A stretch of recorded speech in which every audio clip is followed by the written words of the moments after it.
हाय, मैं हूँ आकांक्षा यादव। हम लोग सॉल्व कर रहे हैं महाराष्ट्र बोर्ड क्वेश्चन पेपर 2023। कौन सी क्लास का? क्लास 12th का मैथ्स का।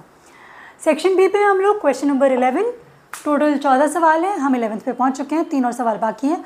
आपको सारे 12 क्वेश्चंस नहीं करने, आपको उनमें से केवल कुछ 8 क्वेश्चंस करने हैं। तो सेक्शन बी पूरा 16 मार्क्स का आता है। अभी देखो, find the area of the region bounded by the curve y square is equal to 4x, the x axis and the lines x is equal to 1, x is equal to 4 for y is greater than और equal to 0। तो ये जो सवाल है ये application of integration में से है। और अभी यहाँ पे कुछ तो कर्व्स दिए हुए हैं, कुछ तो रीजन दिया हुआ है। इसके लिए भी ग्राफ पेपर लेना है और ग्राफ पेपर पे पहले पूरी ड्राइंग बना लेनी है, उसके बाद में सॉल्व करने लगना है। ठीक है, तो पहले हम लोग बना लेते हैं ड्राइंग, यानी कि ग्राफ। ये x हो गया, यहाँ पे हमने एरो लगाए, ये y हो गया, यहाँ पे एरो बंद किया, ये ओरिजिन हो गया, है ना। पहला कर्व क्या है? y square is equal to 4x। अभी देखो y square is equal to 4, तो दो टाइप के पैराबोल होते हैं, y is equal to x square या फिर y square is equal to x। जैसे कि ये वाला है y square is equal to 4x। तो यहाँ पे देखो y का स्क्वायर ले रहे हैं, है ना। मैं एक क्विक तरीका बता रही हूँ ग्राफ बनाने का। y का स्क्वायर ले रहे हैं मतलब कि क्या, y प्लस या माइनस दोनों हो सकता है, यानी कि हम ऊपर या नीचे दोनों तरफ जा सकते हैं। तो जो पैराबोला बनेगा वो ऐसा बनेगा। अगर एक्स स्क्वायर होगा, जिसका स्क्वायर ले रहे हैं वो प्लस और माइनस दोनों हो सकता है। एक्स स्क्वायर होगा तो लेफ्ट और राइट जाएगा, तो वैसा वाला पैराबोला बनेगा।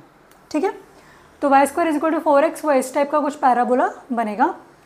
एक्स एक्सिस यही है, लाइन से x is equal to 1 and x is equal to 4। तो x इज इक्वल टू 1 यहाँ पर है मान लो, और x इज इक्वल टू 4, 1 2 3 4 यहाँ पर कहीं पर है। And for y is greater than और इक्वल टू 0। तो y is equal to 0 x axis की इक्वेशन होती है। ग्रेटर देन और इक्वल टू 0 मतलब कि हम केवल इस रीजन की बात कर रहे हैं, इस रीजन की भी नहीं, क्योंकि एक सेकेंड, हाँ ये लाइंस भी हमने दी हुई हैं, x is equal to 1 x is equal to 4 के बीच का ग्राफ होना चाहिए। तो इन सबको मिला के और इसके भी ऊपर होना चाहिए, है ना। तो हम जिसकी बात कर रहे हैं वो ये वाला है।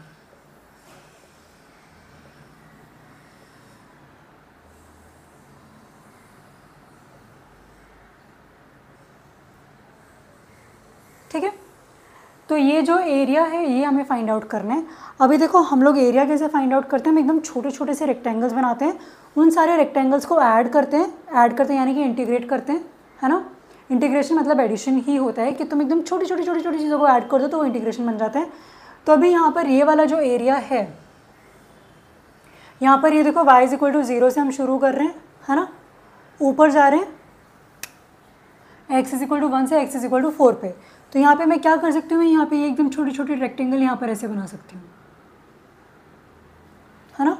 समझाने के लिए मैं एक अलग पेन ले लेती हूँ। और ये अभी तुम्हें थोड़ा बड़ा लग रहा होगा, ये जो मैंने ये लिया है ना, लेकिन ये जो dx है ना एकदम छोटू सा होता है, ये इतना छोटा होता है कि ये जो अभी ये तुमको लग रहा होगा ना कि दो अलग अलग y की वैल्यूज़ हैं, यहाँ पर y की वैल्यू अलग है, यहाँ पर y की वैल्यू अलग है, वो इतना छोटा होता है कि वो y की वैल्यू ना सेम ही रहती है। ठीक है, तो ये हो गया dx। तो ये देखो ये जो रेक्टेंगल है इसकी जो विड्थ है यानी कि ब्रेड्थ है वो dx है, और जो हाइट है वो हाइट है y। क्यों? क्योंकि हम y इज इक्वल टू 0 से यहाँ ऊपर कहीं तो y पर जा रहे हैं, है ना। तो फिर से, और ऐसे बहुत सारे रेक्टेंगल्स मिलाकर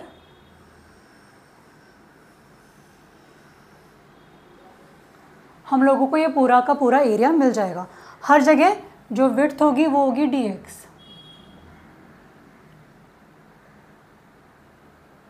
तो विड्थ चेंज नहीं हो रही है, वो dx ही हो रही है। और कहाँ से कहाँ तक जा रहे हैं, x इज इक्वल टू 1 पे हम शुरू कर रहे हैं, x इज इक्वल टू 4 पे हम लोग रुक जा रहे हैं। यहाँ पे हम लोग शुरू कर रहे हैं और यहाँ पर हम लोग रुक जा रहे हैं। ठीक है, अभी देखो ये जो हाइट है ये चेंज होती जा रही है, यहाँ पर एक कम है, यहाँ पर ज़्यादा हो गई, यहाँ पर और थोड़ी ज़्यादा हो गई। तो यहाँ पर जो एरिया हो, ये जो एकदम छोटा सा रेक्टेंगल है उसका जो एरिया है वो कितना हो जाएगा, वो हो जाएगा y इंटू डी एक्स। समझ गया ना, एकदम छोटा सा रेक्टेंगल हमने लिया है, ये विड्थ डी एक्स है, हाइट उसकी बस चेंज होती जा रही है, और क्योंकि लिमिट से हमारी x इज इक्वल टू 1 से x is equal to 4, y d x है एक छोटे से रेक्टेंगल का एरिया। हमने क्या किया, बहुत सारे रेक्टेंगल्स को ऐड करके पूरा का पूरा एरिया बनाया है, तो ऐड करके पूरा का पूरा एरिया बनाया मतलब कि इंटीग्रेशन कर देना है। और कहाँ से शुरू कर रहे हैं, x इज इक्वल टू 1 से शुरू कर रहे हैं, क्योंकि डी एक्स है इसीलिए हम x की लिमिट्स लेंगे, और हम x इज इक्वल टू 4 तक जा रहे हैं। बस अगर अब हम y को x के टर्म्स में लिख पाएँ तो हम इंटीग्रेट कर पाएंगे। अभी गिवन क्या है, गिवन है y square is equal to 4x, है ना, क्योंकि ये देखो तो ये तो y इज इक्वल टू 0 ही है, तो यहाँ पर जो y होगा वो बस हमारा y होगा, है ना, ये जो हाइट है वो होगी, क्योंकि यहाँ पर तो सब कुछ 0 है। तो ये जो पैराबोला है इसको अगर हम x के टर्म में लिख पाएँ तो हमारा काम हो गया। पैराबोला क्या है, y square is equal to 4x। अभी जब y square is equal to 4x है तो हमें सिर्फ y चाहिए, तो हम दोनों तरफ स्क्वायर रूट करेंगे।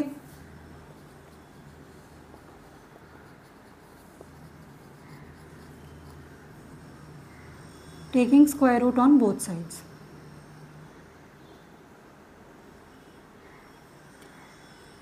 तो y आ गया स्क्वायर रूट ऑफ 4x, अभी इस 4 का स्क्वायर रूट होता है 2, तो ये आ गया 2 स्क्वायर रूट x, है ना। तो y की जगह हम क्या लिख देंगे, 2 स्क्वायर रूट x। एक बार ये काम हमारा बन गया, अब है सब आसान। अभी तुम सोचो कि जब हम स्क्वायर रूट लेंगे तो यहाँ पे तो प्लस और माइनस आना चाहिए ना, दोनों आने चाहिए, है ना। यहाँ पे भी जब स्क्वायर रूट लेंगे तो प्लस और माइनस दोनों आएगा। हम केवल 2 स्क्वायर रूट x क्यों लिख रहे हैं, क्योंकि जो एरिया हमने बाउंड किया है वो हमने ये वाला किया है। ये वाला जो है ये है प्लस 2 स्क्वायर रूट x, और ये जो नीचे वाला है ये है माइनस 2 स्क्वायर रूट x, क्योंकि यहाँ पे y की वैल्यूज़ पॉजिटिव है, यहाँ पे y की वैल्यूज़ नेगेटिव है, माइनस में है ना। तो इस वाले नीचे वाला जो पैराबोला है इससे हमारा कोई लेना देना है नहीं, हमको ऊपर वाले पैराबोला से लेना देना है, इसीलिए हमने प्लस रखा है, माइनस नहीं लिया है। समझा। अगर जो हम रीजन बनाते हैं उसमें ये नीचे वाला कर्व आ रहा होता तो फिर हम -2 स्क्वायर रूट x लेते। प्लस हमने क्यों लिया है, क्योंकि हम ये ऊपर वाला ले रहे हैं जो कि पॉजिटिव है, इसीलिए हम प्लस और माइनस नहीं ले रहे हैं, केवल प्लस ले रहे हैं स्क्वायर रूट के बाद। समझ में आ गई बात, क्योंकि स्क्वायर रूट जब भी करोगे तो प्लस माइनस दोनों आएंगे, हम प्लस वाला ले रहे हैं, माइनस वाला नहीं ले रहे हैं। ये हो गया 2 square root x dx, 2 constant है बाहर ले आओ। स्क्वायर रूट x का इंटीग्रेशन 1/2 स्क्वायर रूट x होता है, लिख दो। पूरे की लिमिट है 1 से 4, 2 से 2 कट हो गया, 1/2 स्क्वायर रूट x,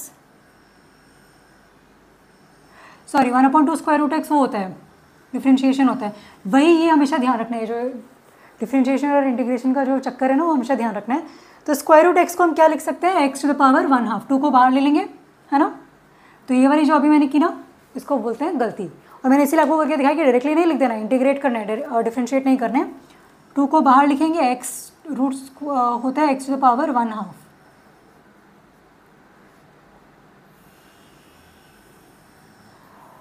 और x to the power n कुछ भी हो, फॉर्मूला होता है उसका x to the power n plus 1, तो x to the power 1/2 plus 1 upon 1/2 plus 1। तो ये पूरा जब हम सॉल्व करेंगे तो ये बन जाएगा 2x टू द पावर 3/2, 3/2, तो ये आ गया 2x टू द पावर 3/2, ये 2 ऊपर आ जाएगा, 3 नीचे चला जाएगा, तो 4/3 x टू द पावर 3/2।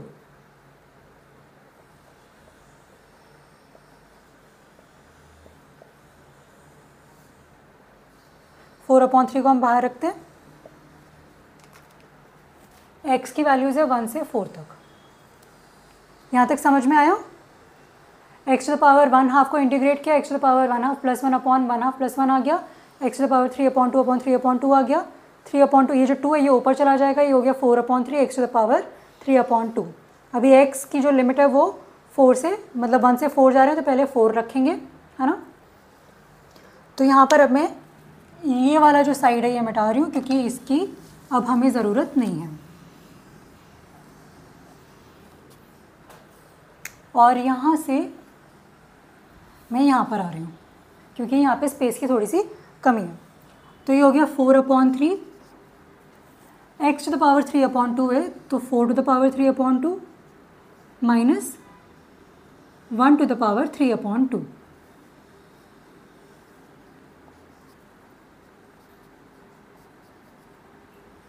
अभी देखो 4 टू द पावर 3/2 यानी कि 4 का पहले स्क्वायर रूट करेंगे, 1/2 है ना, स्क्वायर रूट हो जाता है 2, 2 क्यूब हो जाएगा 8, तो 4 टू द पावर 3/2 आ जाएगा 8 और 1 का कुछ भी पावर हो 1 ही रहेगा। तो ये हो गया 4 × 7/3 यानी कि 28/3, ये हमारा फाइनल आंसर है स्क्वायर यूनिट्स। तो यहाँ पर मैं लिख देती हूँ y square is equal to 4x था, तो y आ जाएगा 2 स्क्वायर रूट x प्लस हम इसलिए ले रहे हैं क्योंकि हमारे कर्व में हमने ऊपर वाला पोर्शन लिया पैराबोला का, नीचे वाला नहीं लिया है ना। इसके बाद में ये जो एरिया है ये सब आ गया और यहाँ के बाद में हम फिर यहाँ पर आए हैं। ठीक है, तो हमेशा जब भी एरिया निकालना हो, एरिया के क्वेश्चन जब भी आएंगे इंटीग्रेशन में, छोटे छोटे से रेक्टेंगल्स बनाने और फिर रेक्टेंगल्स को इंटीग्रेट करना है, ये इसका बेसिक कॉन्सेप्ट होता है।